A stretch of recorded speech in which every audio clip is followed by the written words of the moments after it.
All right. So folks are in breakout rooms now, and they're discussing 13th. And when they return, I'm going to be doing a presentation about conflict and harm circles, which I will record for you. But I just wanted to make a couple of quick announcements that I had made to the class.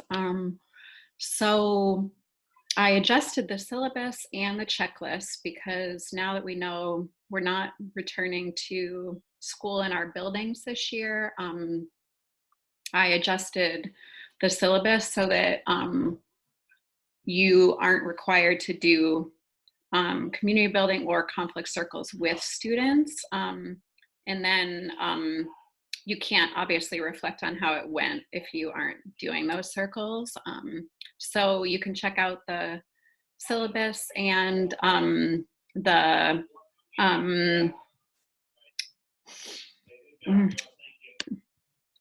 you can check out the syllabus and the checklist so that you can catch up on that. Hi, Savannah. Oh. Hi. How are you? I'm good, thanks. How are you? Good. Sorry about that. We just have office hours until Oh, don't worry. we both do. Yeah, Joe too. That's where we both were there together. Hi, Joe. Well, it's good timing because they're coming back in a few seconds, I think. Yeah, sorry. I think I was one of the people that said 2 was a good time, and then we got our schedule and was like, No, I know. And Like, that just happened again now too. So I'm going to share my screen and we're going to do a quick jump into conflict and harm circles. So let me just get this pulled up.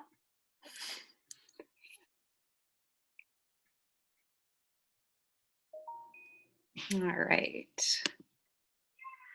So remembering when we think about the tiers of restorative practices, so most of the class so far has been focused on tier 1 practices. So both the community building circles and all of the thinking we've done about approaches to classroom management, I'd consider all of that to be tier 1, right?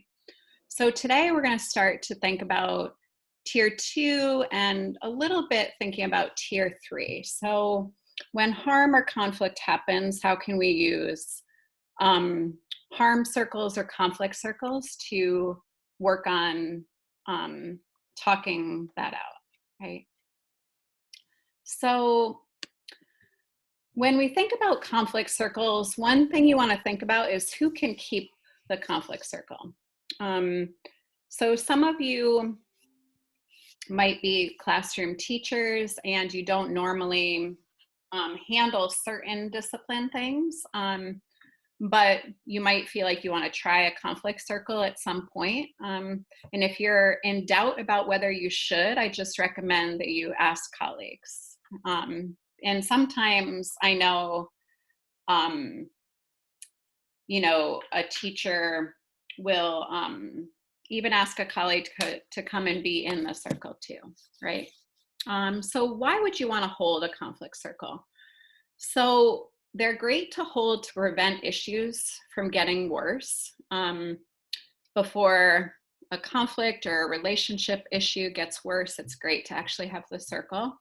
Or it could be to resolve issues that have escalated, or it could just be to build relationships and make agreements. And one really important thing is to be trying to think about how to use the situation as a learning opportunity. Whoop. All right. So the Circle Forward book that we used in class a couple weeks ago, they have a template for a conflict circle. So I took several of their questions and put it into this template that you can click on here in the slide deck. You won't be able to click on my screen, So what you're going to need to do is, if you kind of go toward the center top of your screen, you should see an option to exit full screen so that you can find the slide deck in the agenda, and then you'll be able to click on all the documents that we're going to use during this.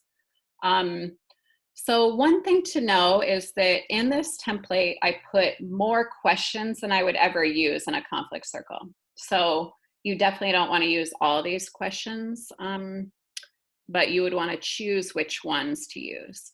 And then I also put some quotes on the second sheet of this, because I have this printed on a double-sided sheet so that I just always have a printed copy ready to go.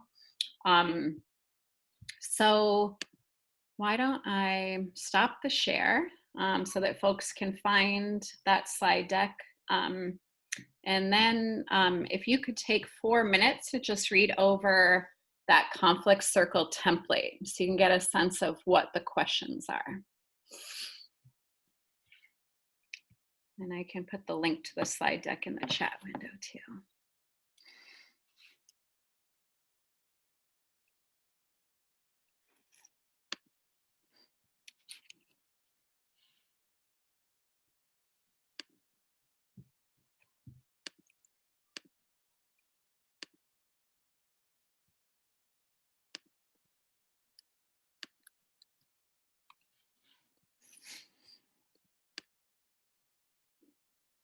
All right, so if you were having a hard time finding the slide deck, I put a direct link to it.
All right. So I'm hoping you had a chance to read the template. And again, you can tell that you wouldn't need or want to use every single question. But there are two that I want to say that I really love to kind of encourage you to use them. One is the first one. Tell us about a person you admire who handles conflict well.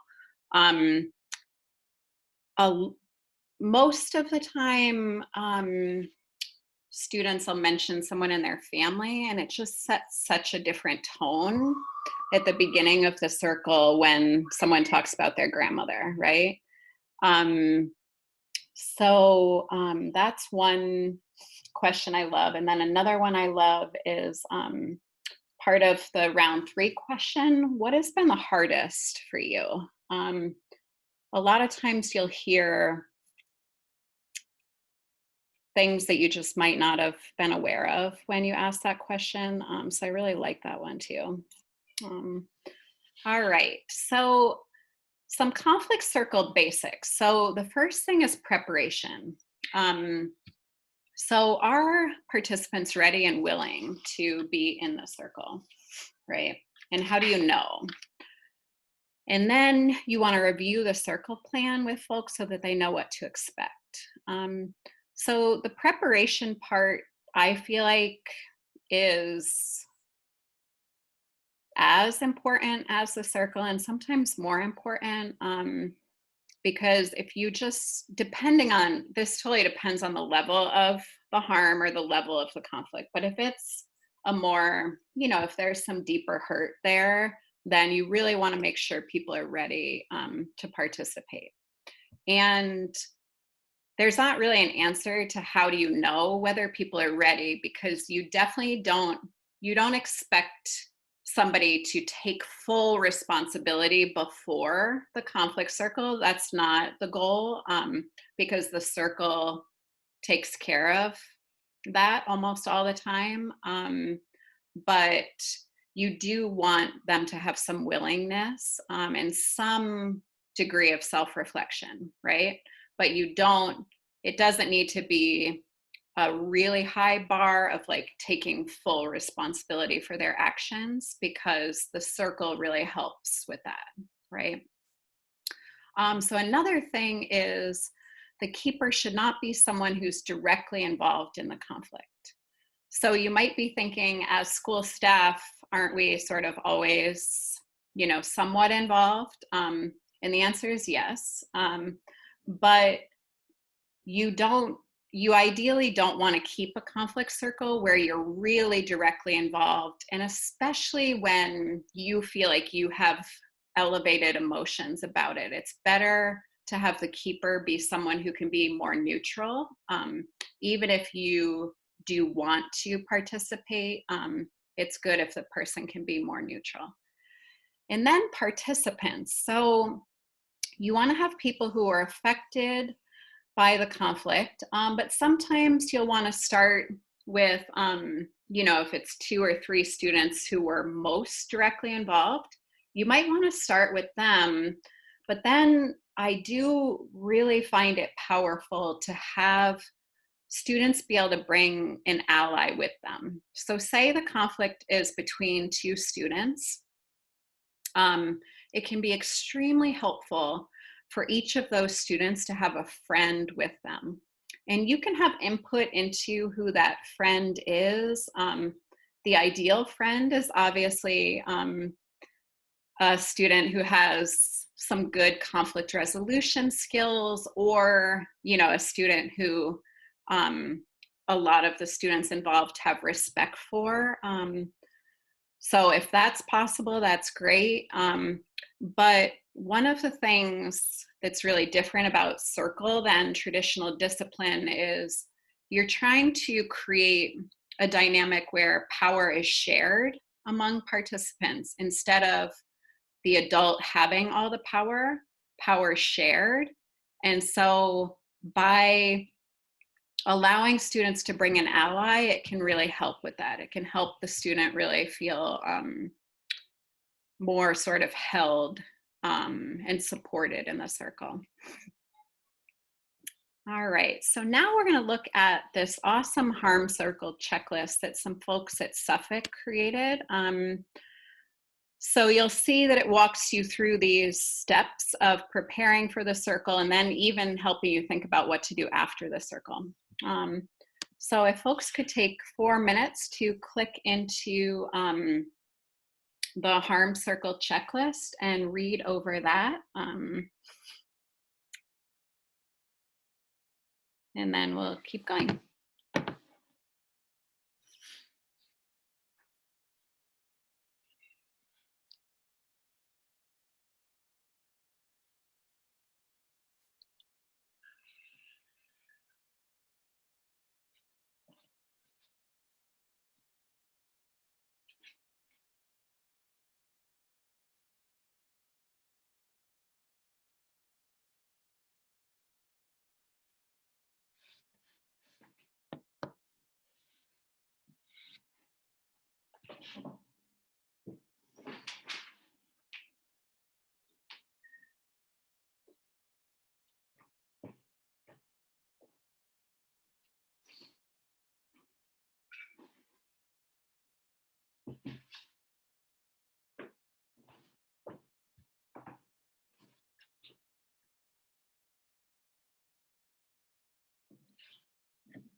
So I'm hoping you found that checklist helpful. I think it gives some really good suggestions for steps to take, and also how to think about each thing. Like, I like the phrase, ensure that the person who has committed harm has some level of ownership, right? Doesn't have to be total responsibility, but I like that language of some level of ownership, right? Okay. Um, okay, so this next graphic, so this is based on the medicine wheel that comes out of indigenous population practices. So this idea of balance in the process, Kay Pranis talks about this in the Circle Keeper's Handbook. So the idea of this graphic is that in a conflict or harm circle, you want to try to have balance among these 4 things. So take a minute to read those.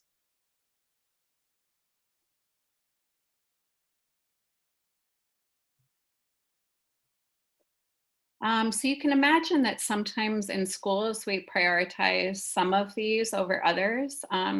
You're going to have a reading, I think it's this coming, I think it's for next class. You're going to have a reading about white supremacy culture. Um, is there someone who's familiar with the concept of white supremacy culture who wants to say which ones of these you think would be prioritized in white supremacy culture? Developing action plans. Yep, definitely. Um, and addressing issues maybe too. And definitely getting acquainted and building relationships would not be valued as much. So as you're planning your circle, you want to really be thinking about how to have balance among those 4 elements because it'll help the circle go really well, right? And another thing that I found to really help conflict circles go well is if we can try to create a culture in our classroom and in our school where we see conflict as a learning opportunity. So Robin Sharma says, everything that happens to you is for your growth. And Beyonce says, if everything was perfect, you would never learn and you would never grow. Right. And we know that our prefrontal cortex is not fully developed until our mid-20s. And then when I look back on my life, that was very evident in my behavior and the way I just acted. I definitely did not always think ahead about the impact of all of my actions, right? And that's because, it's because of a whole host of reasons. But one of the reasons is because my prefrontal cortex wasn't fully developed, right?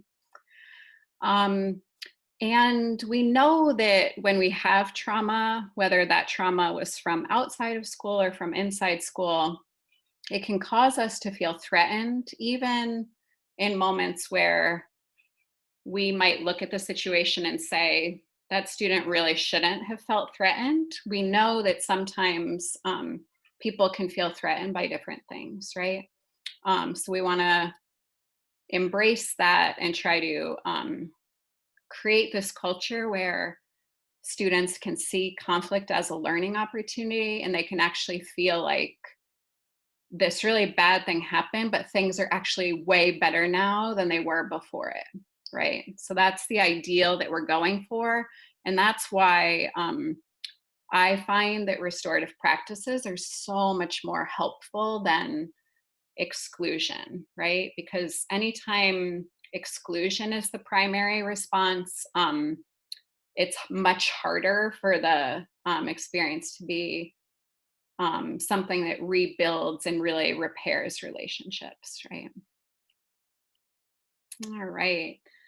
So I'd love to have a volunteer. Is somebody willing to read the autobiography in 5 short chapters out loud?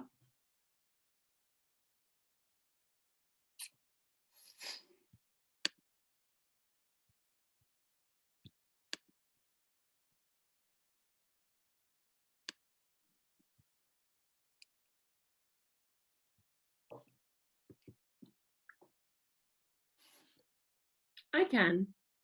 Thank you. It's in the You should be able to click on it On in the the slide. slide deck. Okay. Yeah. Thanks, Emmy. No problem.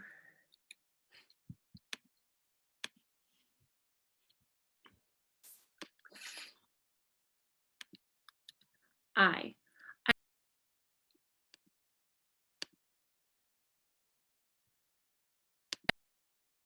Okay. I walk down the street. There is a deep hole in the sidewalk. I fall in. I am lost. I am hopeless. It isn't my fault. It takes forever to find a way out. 2. I walk down the same street. There's a deep hole in the sidewalk. I pretend I don't see it. I've fallen again. I can't believe I'm in the same place. But it isn't my fault. It still takes a long time to get out. 3. I walk down the same street. There's a deep hole in the sidewalk. I see it. I see it is there. I still fall in. It's a habit. My eyes are open. I know where I am. It is my fault. I get out immediately. 4. I walk down the same street. There's a deep hole in the sidewalk. I walk around it. 5. I walk down another street. Thanks, Emmy. All right, I just posted a reflection question in the chat window for y'all to respond to. What can we learn about making mistakes from this poem? How do you connect this poem with your life?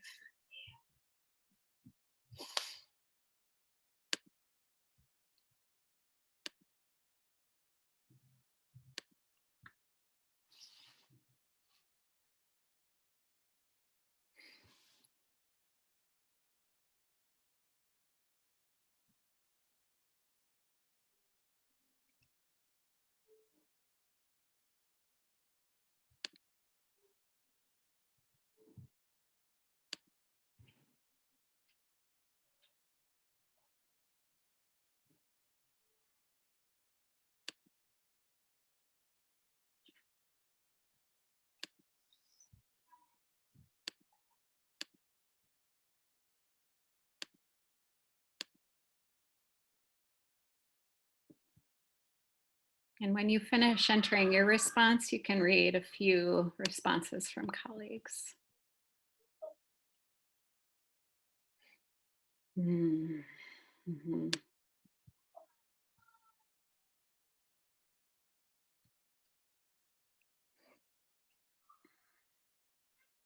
Yeah.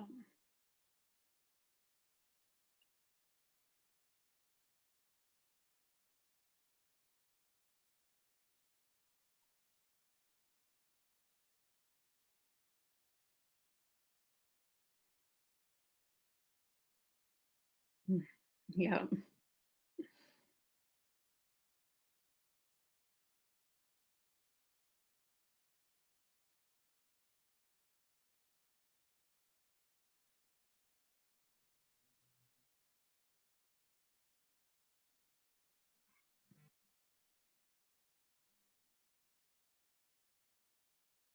Mm-hmm.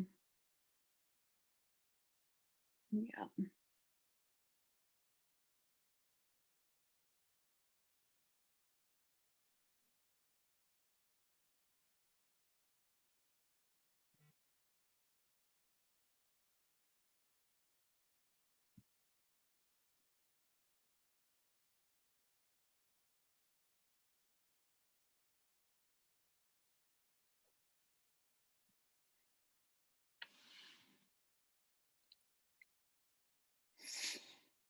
All right. This is awesome. So I will download the chat at the end of this and send you all people's reflections so that you can have time to read those, because I know we don't have time now. But it sounds like a lot of you think that that poem captures a lot about, you know, how even for those of us who have always tried to make good choices, you know, we often find ourselves in that kind of situation, right? And mistakes really are just such, I know for me, you know, so much of what I've learned in my life is from mistakes and bad choices. So I'm hoping we can create that kind of belief among our kids. All right, so Sam and Owen, how are you? Good. In Okay, some there's ways, Owen. yeah, good. Oh, good. There's Sam. Sam, can you turn on your video, or is that not possible? Yeah, just give me a second. Okay. So I will do a quick introduction while Sam's getting his video on. So You all will remember in the last class, we were talking about shame, and Jessica Martinez from Fenway High was talking about how she's seen public apologies used in a way that can be really shaming, right? And then Owen shared his experience of how it can actually sometimes be used in a way that is not shaming. And then Sam had some awesome comments in the chat window about the idea of what the importance of community is, right? And how, you know, if the community is really strong, then how could that be different, right? So I think I'm not capturing anybody's ideas super well, but I just love to give Owen and Sam some time now to talk about this. And then if you all have questions as Owen and Sam are talking, you can put them in the chat window. And at some point, I'll ask Owen and Sam to pause their discussion and look at some of the questions. All right. Okay, we still can't see you, Sam, but we can hear you and we can see your picture. Oh yeah, I'm just moving to a room with better lighting. I'm gonna turn it on. Okay. Yep. Lighting is everything.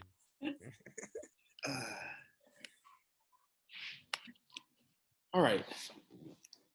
Can everybody hear me? Yep.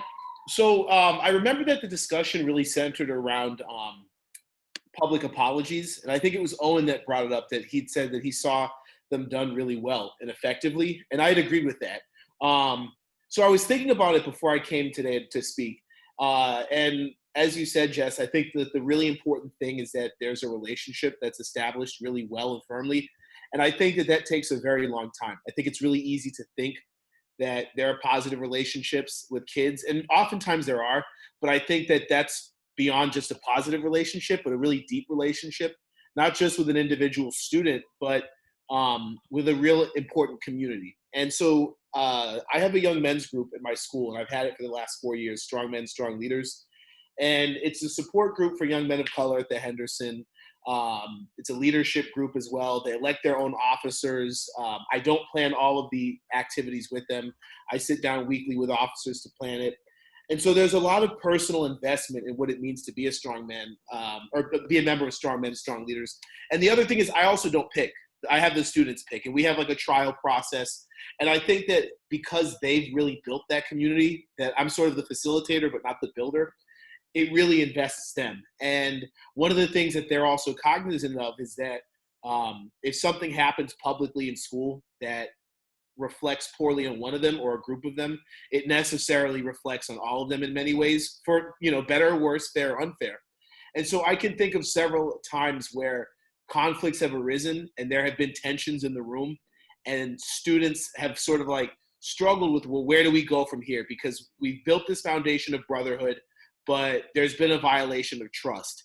And oftentimes, if it's done right, and usually it's something that I've suggested as a facilitator, although sometimes the kids have thought of it first, an apology can be a really good way to sort of like put things to bed and to say that, you know, I've owned this, I've apologized for this, I recognize that I've hurt the community, and we're going to move forward. And so I think that in the conversation that we had a few weeks ago, one of the things that's important is that it can't really be forced out from the teacher as the perception that we're making you to do this, because then it doesn't mean anything.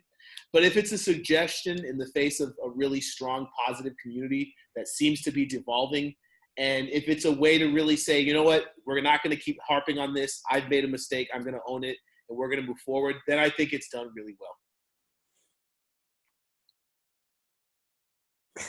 I'm still getting used to Zoom etiquette. Like, when do you talk and when do you shut up? Yeah, I'm done.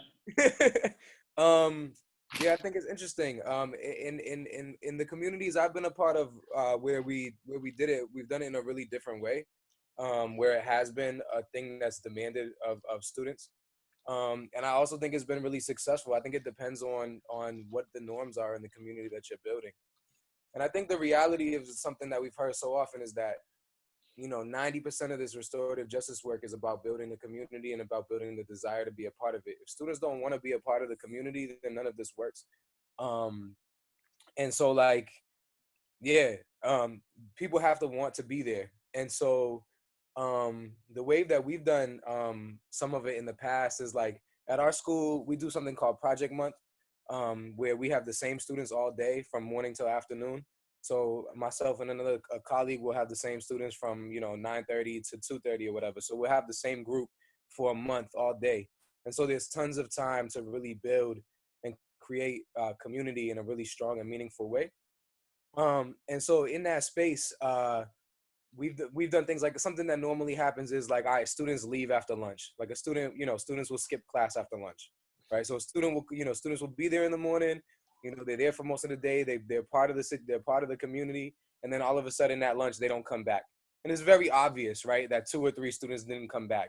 And right from the beginning, it like creates a environment where it's like, okay, what are we gonna do about this? Like, we have to recognize that people aren't, we're trying to build a community and people are not, not respecting it. And so what we've done in the past, we do a morning circle and an afternoon circle. And so the next day, if students want to join the community, they have to be held accountable inside the circle. Otherwise, you can't join. You're not allowed back. And so, we've done, the way we piloted it was called Build and Destroy. So we took, I don't know if people are familiar with like the 5%ers, but we took something from the 5%ers and we, you either build or destroy the community. So what are you doing? Are you building or destroying? And so we would have students like do reflection questions about ways that they build, ways they destroy the community. And then in order to be welcomed back into the community, you have to stand in the middle and be held accountable or hold yourself accountable. So usually the way we would do it is the student would go in the middle. I would talk about, why they were there. And then we would go in around a circle and everybody in the circle would identify one way that the person in the middle builds the community. So everyone would give them some love to talk about the way they build the community.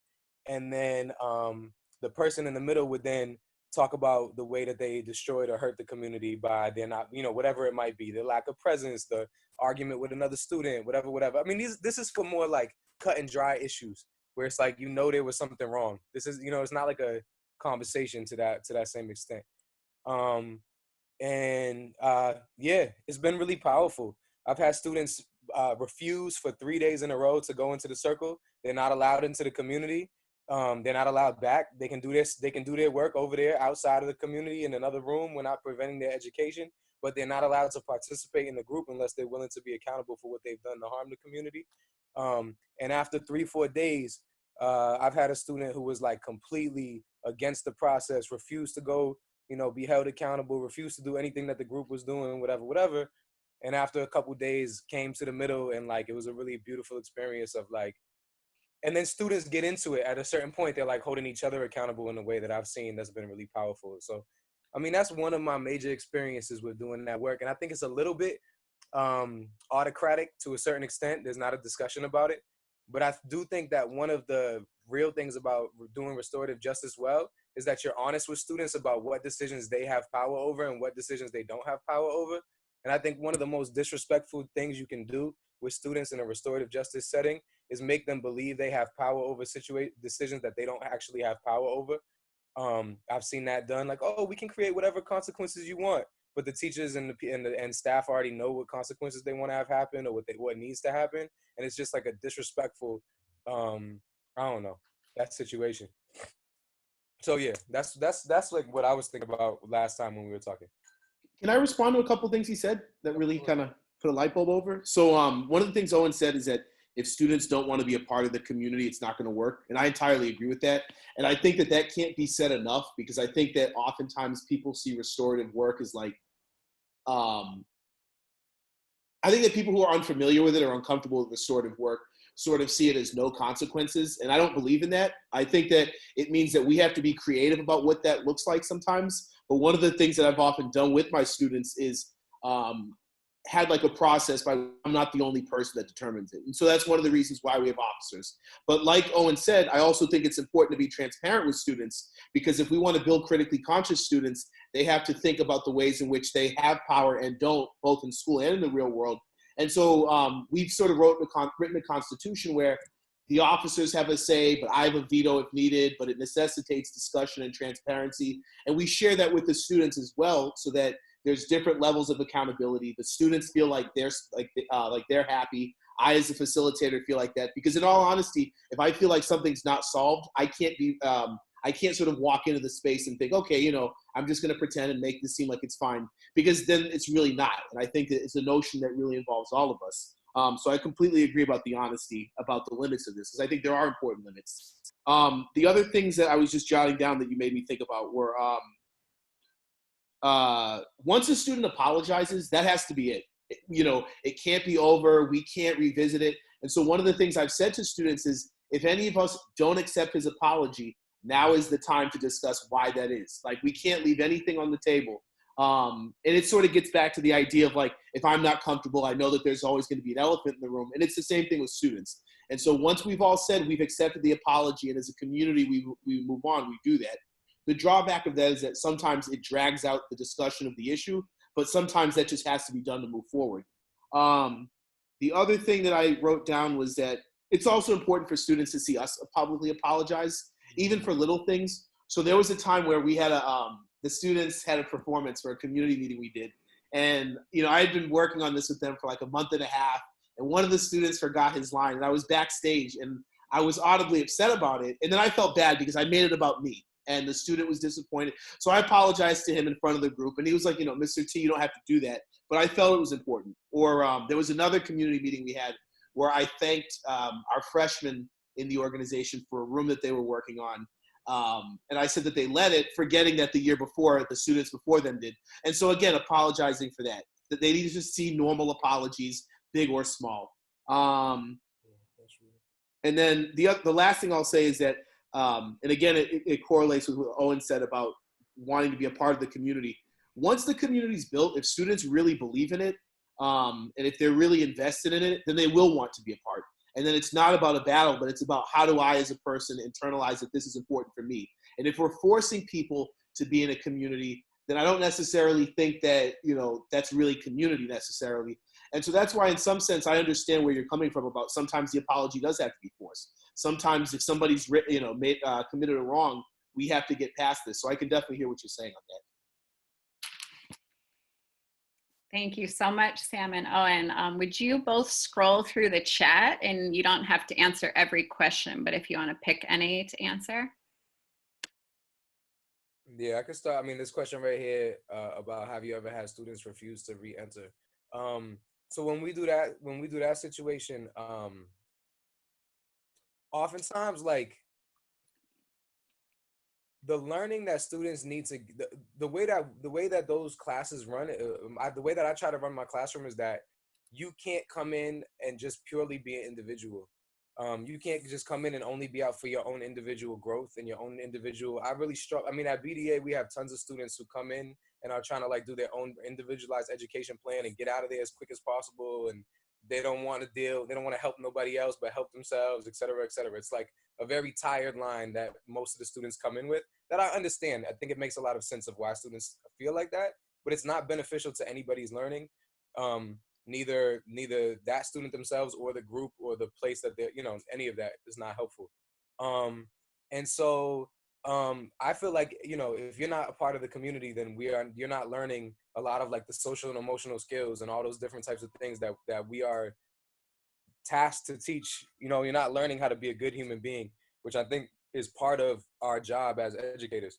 And so a lot of times, so I feel like, as much as, maybe not as much, but similar to the directive we have to teach the academics, we also have the directive to teach students, like, how to interact with each other in loving and caring and kind ways.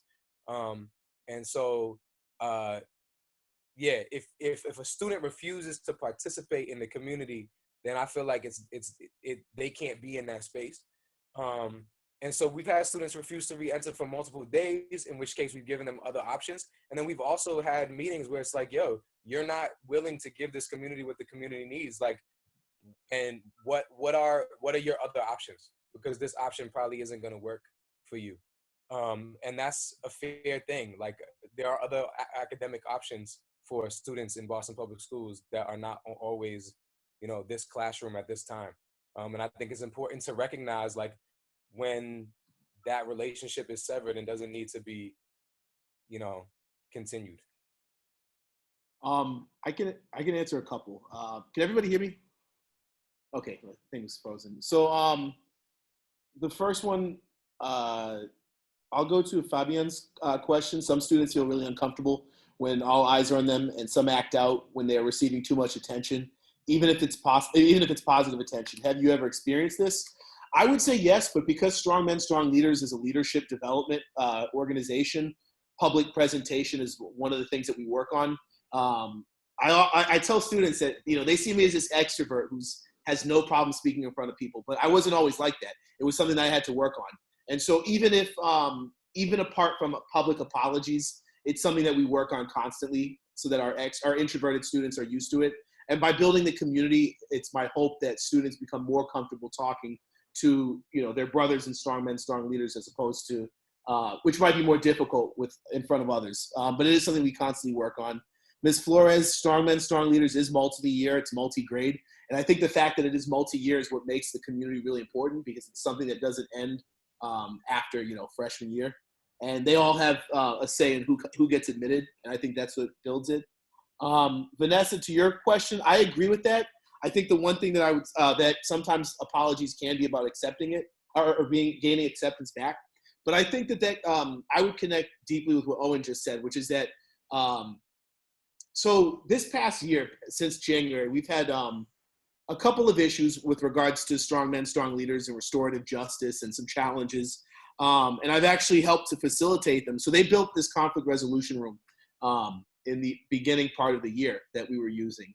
And I, as well as Kristen, who's here with us, and one of our other school administrators, have had to use it before. And one of the things that I know that, Kristen, you've seen me do with like Trinity, for example, or I've done this with others, is I've told kids, if you're not actually sorry, don't say it. But that would be before we even get to the point of restorative justice or before we get to a deep discussion. But if I think an apology, what I've often said is I think an apology would go a long way, but if you don't feel sorry, then don't say it. But if you want to be a part of the community, then we have to necessarily hash this out as a group before we get to an apology. But like you said, Owen, sometimes this isn't for you. I've had students in the past that have recognized, strong men, strong leaders isn't for me. And we've had no issue. We've separated amicably. I understand that this isn't for you. And I've also had a situation, and I actually had one a couple of months ago with regard to the same incident that I referenced, where a student realized that this isn't for him, but he also was okay with not being part of the community, because at the end of the day, the students were still his friends. They just recognized that strong men, strong leaders has a very specific set of values and a goal in our school. And we're still going to be your friends. We still hang out. They still do whatever. This is just not for you. This is not, the same way that I don't play football, but I'm still friends with people who do, and I'll still go to your game or whatever. So I think that that's really important, to be sort of transparent with students about what the goal of the community is. You two are so awesome for doing this. Can everybody unmute themselves and give some snaps to Owen and Sam? Thank you. Thank you. Yeah, I love that so much. I think that point you just made, Sam, about not forcing the apology. One thing that happens in circles is even if a student doesn't apologize, they often explain why they did something or why something happened. And for other kids, that's often enough. If they really just explain why they did something. So yeah, that was great. I love that. And I did record this so that if any of you want to listen to Sam and Owen's wisdom again, you can. So we're going to close class as always in circles. And I will hang out at 4 o'clock and later if anybody wants to chat about revisions to the syllabus or anything else that's on your mind. I'll hang out in Zoom after circle. So big gratitude to all of you for staying in the learning game about restorative justice. And I'll see you in a couple weeks on May 11th. I will send out a survey as your schools release more details about your schedules. I'm going to send you a survey just to see if we should go back to our later time frame. So take care, everybody. So good to see you.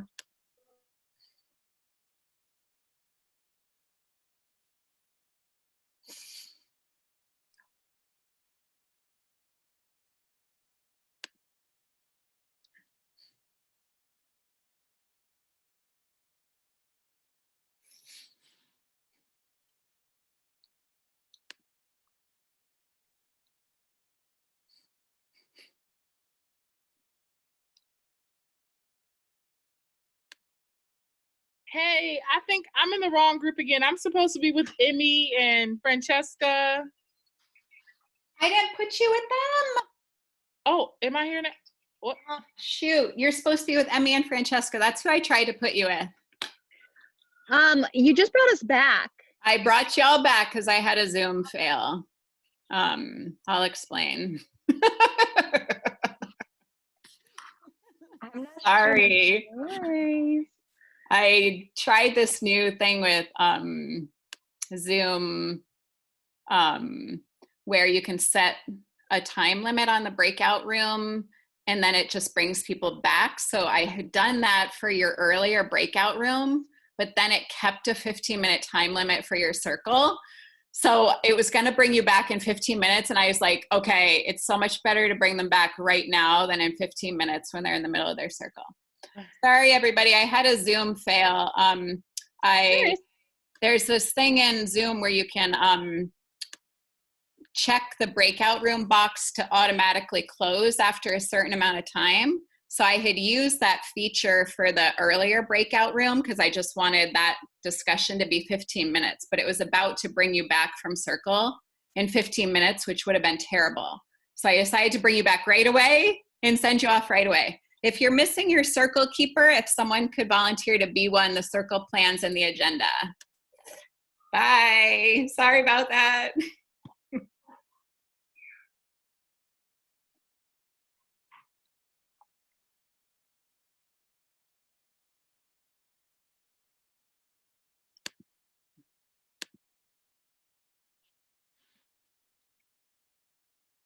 Me again. Okay, so who are you supposed to be with?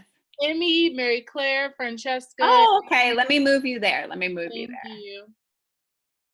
Where are you? Who did you end up with? Oh, yeah, I didn't mean to put you in that one. I'm sorry. It's okay. I did mean to put you with them. I must have clicked the wrong number. Okay, so you're going to number 6. Okay.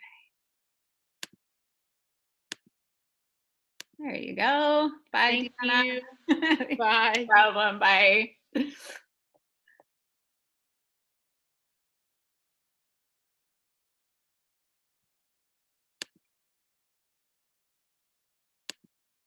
Both my video and my mic going. It starts like cutting up my mic and it doesn't work.